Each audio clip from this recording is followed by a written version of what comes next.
भाजपा का सपना भले ही नारों में चप्पा चप्पा फैलाने का हो, लेकिन अब आलम अखाड़ों में पहलवानों की तरह जफा जफा होने का बन गया है। हालात ये हो गए हैं कि कांग्रेस से भिड़ने की बजाय आपस में ही टकराने वाले हो गए हैं। अंदरूनी हालत ये है कि जिस कैडर को भाजपा एक दौर में अपने लिहाज से हफाती थी, अब वही कैडर बिना किसी डर के सवाल उछाल कर बवाल खड़े करना शुरू हो गया है। दरअसल हालात बिगाड़ने का सिलसिला खुद भाजपा के आला नेताओं की वजह से शुरू हुआ था और अब भाजपा नेताओं के गले की ही फांस बन गया है। जब 9 विधायकों को भाजपा ने अपनी ओट में लेकर अपनी गोद में बैठे 9 जन्मजात भाजपाई नेताओं को अनाथ बनाया था, वह भी तब जब ना तो कोई आम चुनाव थे और ना भाजपा को कोई फायदा होना था।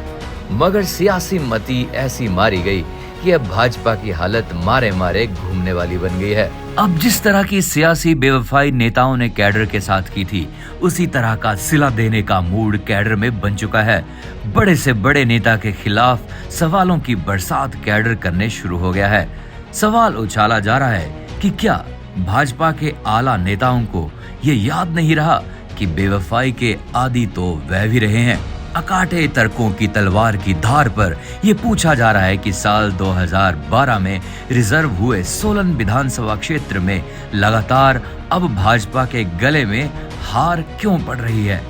क्या ये पार्टी के साथ अन्याय नहीं है? ऐसे हालात के लिए जिम्मेदार नेताओं के खिलाफ आज तक कोई कार्रवाई नहीं हुई।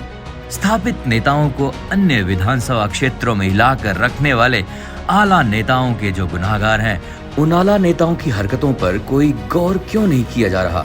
सवाल ये भी पूछा जा रहा है कि जो कांग्रेसी भाजपा में पहले शामिल किए गए थे, वो अब पुनः कांग्रेस में शामिल हो गए। उनको भाजपा में शामिल करने वाले आला नेताओं से कोई जवाब तलबी क्यों नहीं हो रही? इस लिस्ट में बाकायदा राकेश कालिया, सुरेंद्र काकू, योगराज का जिक्र भाजपाई कैडर कर रहा है। नेताओं से पूछा जा रहा है कि आखिर भाजपाई आला नेताओं की ऐसी सियासी काबिलियत और नजर का पोस्टमार्टम क्यों नहीं किया जाता? ये भी पूछा जा रहा है कि राकेश कालिया तो दोबारा घर वापसी कर विधायक बन गए। भाजपा को अपना घर उजाड़ कर क्या हासिल हुआ? जिन होशियार सिंह के इस्तीफे की वजह से पूरी सुक्खू फैमिली विधानसभा पहुंचने में कामयाब हो गई, वो होशियार किस भाजपा नेता की पहली पसंद थे? ये भी पूछा जा रहा है कि अब आखिर किस बिना पर भाजपा की नींव के पत्थर रहे नेताओं को नींव से ही उखाड़ने पर पूरी ताकत झोंकी जा रही है। हालिया 9 लोगों की वजह से जो भाजपा का घर दरारों का शिकार हुआ है, उस घर की नींव को कमजोर करने वाले नेताओं की कवायदों के खिलाफ कोई कार्रवाई क्यों नहीं हो रही? ये कहाँ का इंसाफ हो रहा है कि अन्याय भी बड़े नेता करें और न्याय के देवता समेत दंडाधिकारी भी बड़े ही नेताओं को बनाया जाए? साफ कहा जा रहा है कि भले ही सुक्खू को सीएम कांग्रेस हाईकमान ने बनाया, मगर उनको मजबूत सीएम खुद भाजपा के आला नेता बना रहे हैं। अपने ही कैडर की भावनाओं को आहत करके राहत क्यों कांग्रेस को दी जा रही है? क्या भाजपा को हुक्म की गुलाम बनने की कवायद खुद भाजपा के नेता नहीं कर रहे?